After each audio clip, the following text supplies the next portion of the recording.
미사일 도발을 계속하고 있는 북한에 대한 강력한 시그널이다 이렇게 생각을 합니다. 예.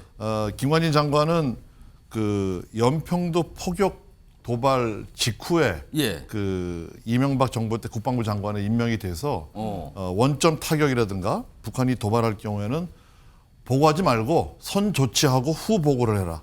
그러고 원점을 타격해라 하는 2017년에 그 사이버 사령부의 정치 댓글 사건 그 댓글 조작 혐의로 지금 유죄 판단을 받은 상태고 물론 그것과 관련해서 1심, 2심에서는 유죄를 받고 대법원에서 파기가 돼서 예. 지금 다시 또 원심에서 재판 중인 상황입니다. 재판이 다 끝난 게 아니네요. 네, 지금요. 그렇습니다. 그렇기 때문에 뭐 사면을 받으시거나 그런 것도 아니고 지금 현재도 지금 재판이 계속 중인 상황이고 예. 그 원심에서는 2년 4개월까지도 유죄 판결이 나왔던 부분이기 때문에 돌아온 강골 김관진 전 국방장관, 뭐 안보실장 이런 것도 좀 했죠.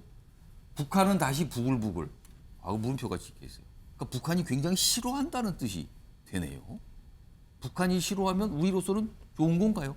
이렇게 되겠죠. 반대가 되니까. 자, 그럼요.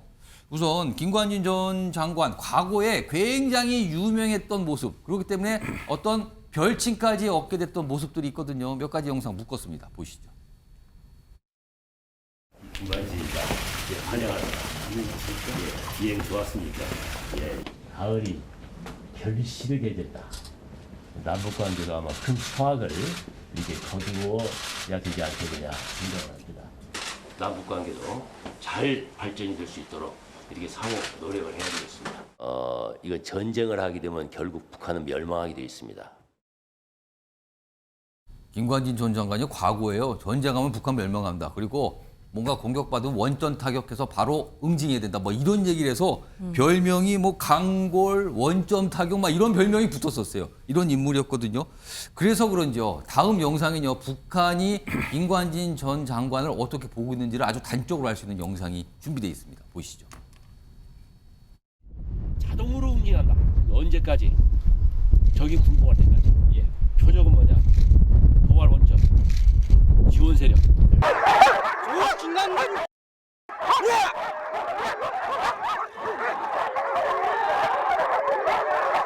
북 지도부 타격이니 평양 점령이니 하는 불장난 소동을 벌이어 우리의 징벌 대상, 벌초 대상으로 낙인된 놈이다. 이 김관진은 역대 괴력 호전광들 가운데에서도 가장 극악한 이 반공화국 대결 광신자, 전쟁 미치광이라고 해야 하지 않겠습니까? 그렇습니다.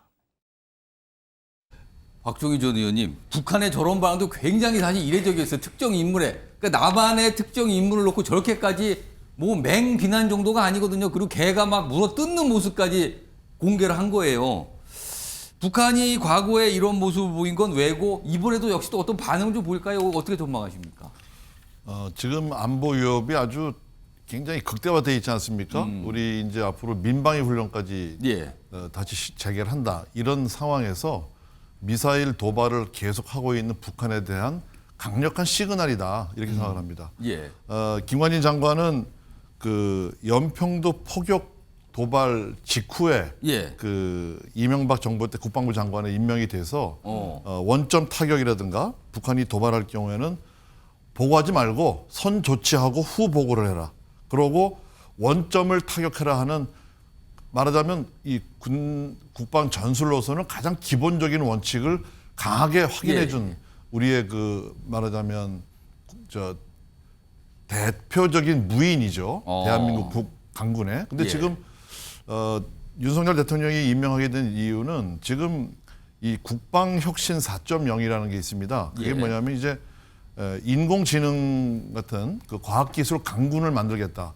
지금 자원은 점점 줄어들고 문재인 정부 시절에 그 전방 예하 부대를 많이 뒤로 빼고 또 통폐합을 해서 줄이고 뭐 이런 부분들이 있습니다. 이런 부분들과 이 과학기술 강군을 시스템을 정비하기 위해서는 가장 그 내용도 잘 알고 군대 내에서 신망도 있고 또 작전과 어떤 군의 어떤 이 과거의 우리 전술 뭐 이런 것들에 대해서 가장 해박한 분이기 때문에 이 부분을 갖다 놓고 이제 앞으로 윤석열 정부와 같이 흐트러진 군의 전열을 다시 한번 가다듬는다. 그리고 그런 상징적인 북한에서 가장 싫어하는 사람을 갖다 놨다는 이유는 북한의 어떤 도발에 대해서 어. 절대로 양보하지 않겠다 하는 예. 강한 의지를 보여준 거라고 봅니다. 아마도 과거에 저렇게 영상 봤지만 북한이 뭐 대단히 험악한 표현을 써오면서 지금 막 XX가 많이 들어간 막 그런 문장을 썼어요, 북한이요. 이번에도 과연 또 그런 반응을 보일까 뭐 기다려보면 알겠는데요. 그런데요, 장현주 네. 부위원장께 사실 김관진 전 장관 과거에 약간 불미스러운 일이 있었거든요. 사이버 사령부 댓글 사건으로 구속도 됐고 뭐 1심, 2심 유죄도 나온 상황이었어요. 지금 뭐 네. 재판에도 마지막 대법원 관련 대법원 재판 진행 중이긴 한데 이걸 지적하는 시각 오늘도 분명히 나왔고요. 그리고 당시에 이 댓글 사건을 수사한 게 서울중앙지검인데 당시 지검장이 지금 윤석열 대통령. 뭐 이런 거거든요. 이거 어떻게 좀 봐야 됩니까? 사실 김관진 장관과 관련된 영상은 아까도 보셨지만 그 예. 북한에서 그 개들을 풀어가지고 김관진 장관 얼굴을 물어뜯게 하는 이거 장면이 사진 걸어놓고 그걸 물어뜯게 그렇죠. 있어요. 굉장히 그때도 충격적이었지만 또 그만큼 북한에서 두려워하는 장관이었다라는 걸 보여줬기 때문에 예. 사실 그만큼 강력하게 대북 기조를 이어가시는 분이라는 건 분명합니다. 그렇기 예. 때문에 윤석열 정부의 어떤 그런 대북관과도 맞기 때문에 그런 기조 차원이 맞다라는 부분, 그래서 발탁했다는 부분 어느 정도 이해는 됩니다. 예. 다만 말씀 주신 것처럼 지금 김관진 전 장관은 2017년에 그 사이버 사령부의 정치 댓글 사건 그 댓글 조작 혐의로 지금 유죄 판단을 받은 상태고, 물론 그것과 관련해서 1심, 2심에서는 유죄를 받고 대법원에서 파기가 돼서 예. 지금 다시 또 원심에서 재판 중인 상황입니다. 재판이 다 끝난 게 아니네요. 네, 지금요. 그렇습니다. 그렇기 때문에 뭐 사면을 받으시거나 그런 것도 아니고 지금 현재도 지금 재판이 계속 중인 상황이고 예. 그 원심에서는 2년 4개월까지도 유죄 판결이 나왔던 부분이기 때문에 뭐 형량은 감경될 수 있고 뭐 또 무죄가 나올 수도 있겠지만 또 유죄가 나올 가능성도 얼마든지 있는 상황이거든요. 예. 대통령실에서 계속해서 이재명 대표가 범죄 혐의자이고 재판을 받고 있는 피의자이기 때문에 만나기 어렵다는 말씀도 많이 하시거든요. 예. 김관진 전 장관도 마찬가지 상황에서 지금 유죄 취지로 파기환송도 됐고 재판도 받고 계시는 중이란 말입니다. 예. 그런 분을 또 굉장히 요직에 발령 내시고 쓰신다는 부분에 대해서는 또 국민들이 보시기엔 우리 편은 되고 남의 편은 안 되냐 이런 말씀이 나올 수 있거든요. 김관진 전 장관이 훌륭한 분이고 기조가 맞아서 쓰고 예. 싶다라는 부분이 이해가 되지만 적어도 재판이 끝날 때까지는 좀 기다렸어야 되는 게 아닌가라는 아쉬움 남습니다.